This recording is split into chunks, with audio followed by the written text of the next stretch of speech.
కన్నీటి ప్రార్థన చేయి. నాయనా, నా దగ్గర ఉంటే చేయాలనే ఆశ నాకుంది, కానీ నా ఇల్లే గడవటం కష్టంగా ఉంది. ఈరోజు నీ సన్నిధికి ఏమి ఇచ్చే పరిస్థితి కూడా నాకు లేదు అంటే 2 కన్నీటి చుక్కలు రాల్చి ప్రార్థన చేయి. ఆ ప్రార్థనలో అడుగు, కావలసిన సమస్తం సమకూర్చమని అడుగు, ఆత్మలు నిమ్మని అడుగు.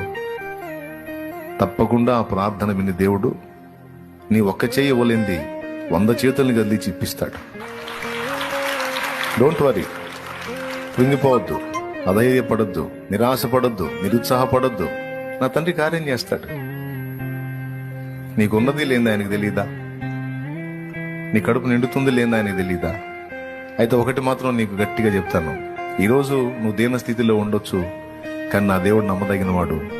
ఒక రోజు వస్తుంది, ఆ రోజు నువ్వు సమృద్ధితో నింపబడతావు, సమృద్ధితో నింపబడతావు, సమృద్ధితో నింపబడతావు, సమృద్ధిగా ఆశీర్వదించబడతావు.